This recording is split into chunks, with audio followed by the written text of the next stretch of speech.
Where did ABBA record all of their songs and albums? Between 1973 and 1981, ABBA released 8 albums and 40 years later continued with a 9th album.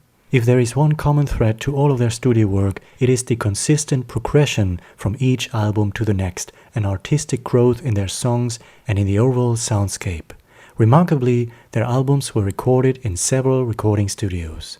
In this video, we will visit exciting places in Stockholm and suburbs to finally bring everything together in our exploration of ABBA's recording studios.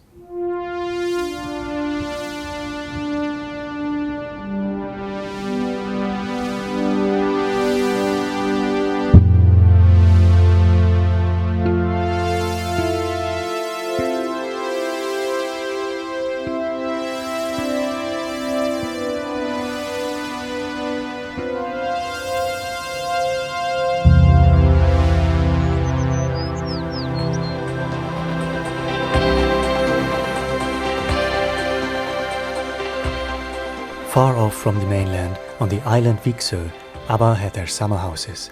It was peaceful and quiet, and this is where Björn and Benny wrote the songs for ABBA. With their newly written songs, they went back to town and recorded them in the studio. But where exactly did they go? Let's explore those places and let's see how ABBA spent their time in the studios and how their music came to life. We have to start where we've been before, at Metronome Studio. Because this brings us back to the very beginning. ABBA recorded many songs for their first album Ring Ring here, also songs for their third album ABBA, and the entire Waterloo and Arrival albums. On our way to the studio, we can see the surroundings and feel the atmosphere where ABBA was back in the day to arrive at the recording studio. The studio is around this corner and it's number 57.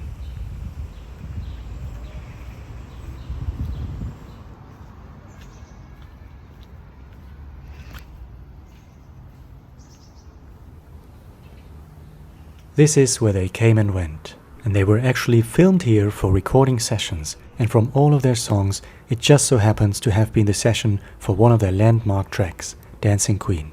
The footage shows Agneta and Frida recording their vocals for the song. This was the only time that ABBA was filmed during an actual recording session apart from Voyage, and it happened inside this building. Last year, Björn and Benny came back to this very place for a Q&A documentary, and Benny played a little bit of that song.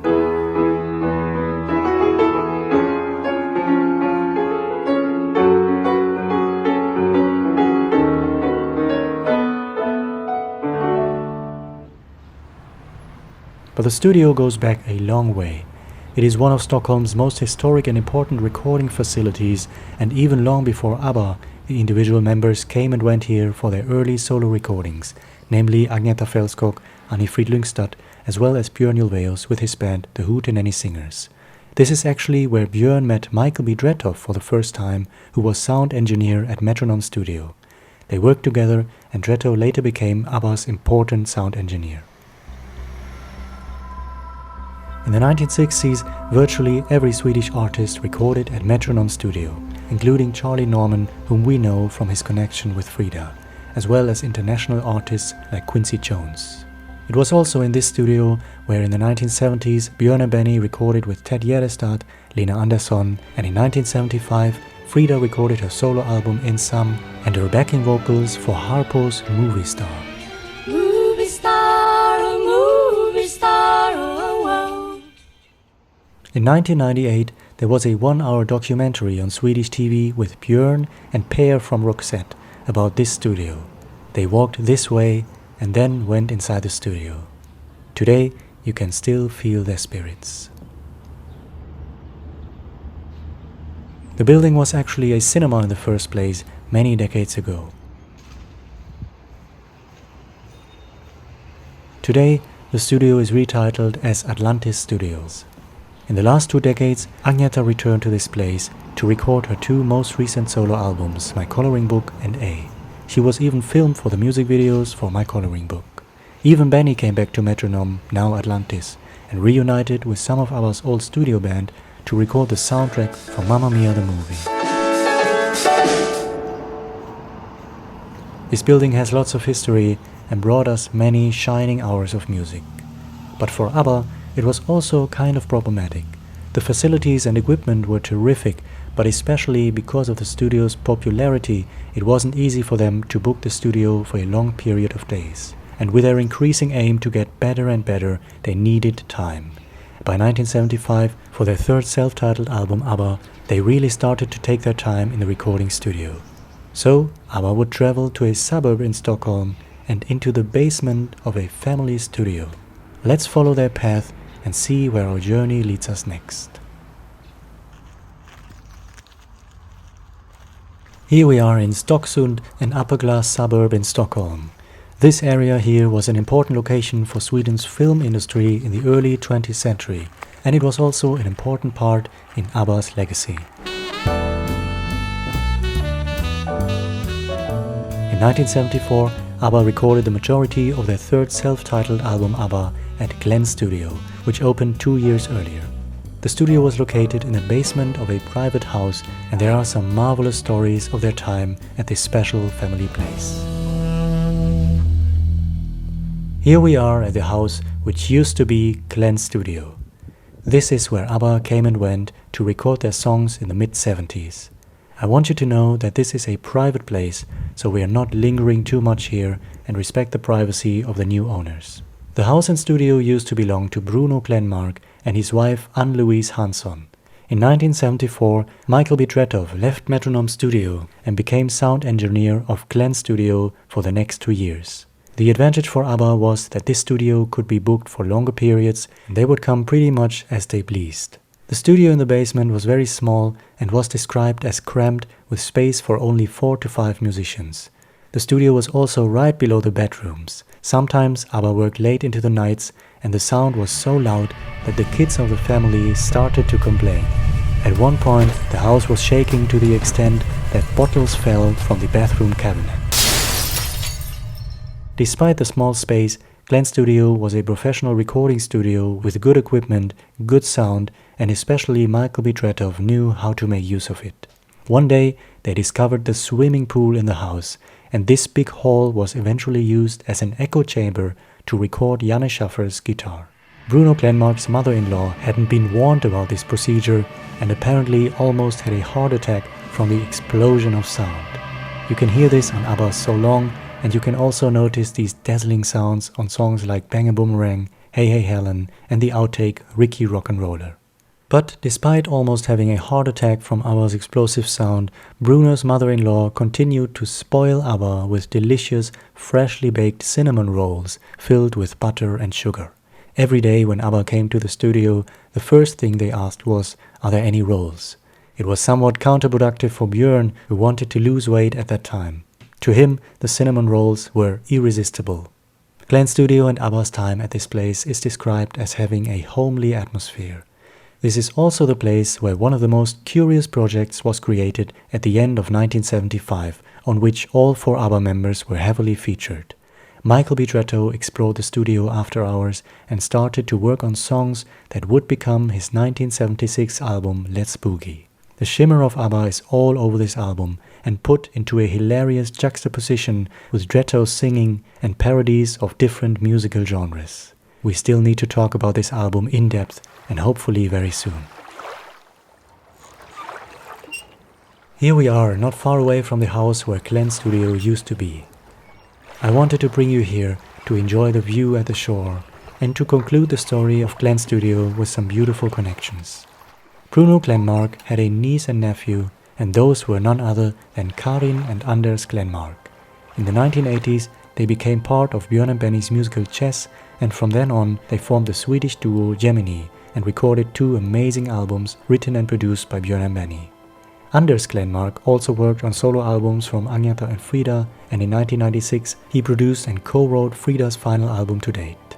20 years before, back to 1976, Anders Glenmark recorded the prominent lead guitar for ABBA's Money Money Money.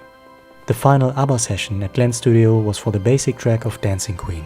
This is another turning point in their ambition to perfect their recordings. They continued to work on this song for several weeks. Remember, the vocals for Dancing Queen were eventually recorded and filmed back at Metronome Studio.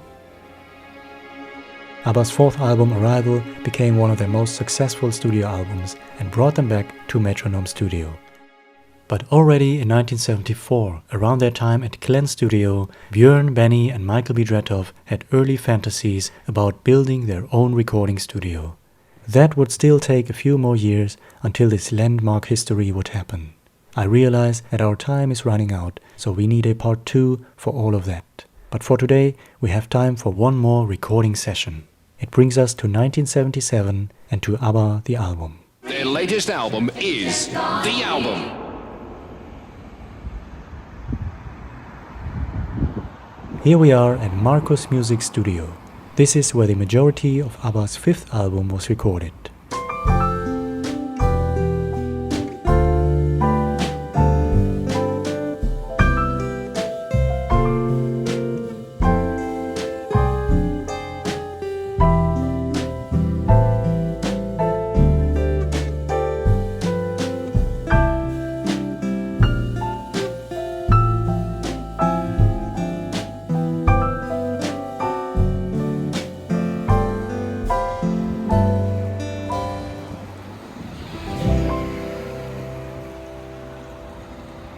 Marcus Music Studio was fairly large with superb acoustics and impressive equipment. The Harrison mixing desk was state-of-the-art, and the same model would later be part of ABBA's own Polar Music Studio. Today it is called Soundtrade Studios. The connection to ABBA is very intriguing. The studio was opened in 1974 by Marcus Österdahl, one of Sweden's top arrangers.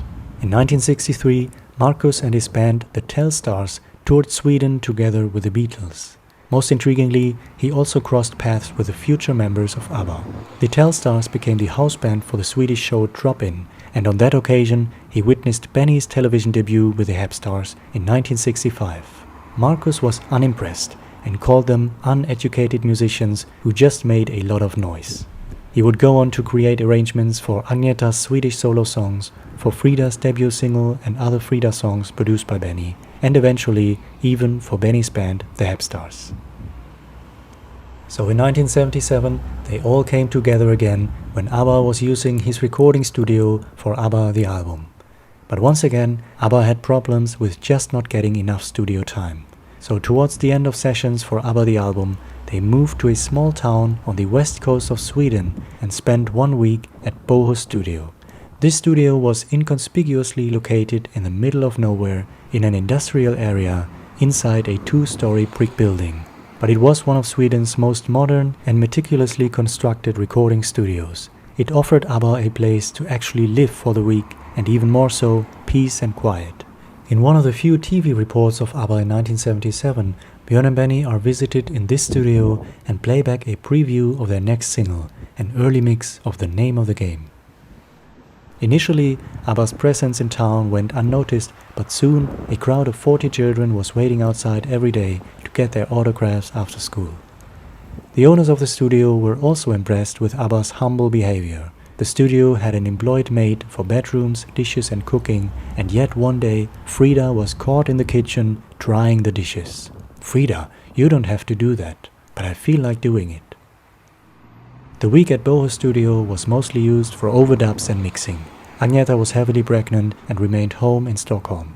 By that time, ABBA's fantasy of their very own state-of-the-art recording studio was starting to take shape, and their dream came true in 1978 with their Polar Music Studio. And this is where we'll continue next time in part 2 with the big climax, the recording of ABBA's final 3 albums, the fate of Polar Music Studio, and the continuation 40 years later with Voyage. I hope you enjoyed this chronological gathering of ABBA's most important recording studios. Maybe it got you a little closer to ABBA's approach as artists, but also to their modest personalities and family-oriented living. Let me know your thoughts in the comments below. Alright, until then, hej då!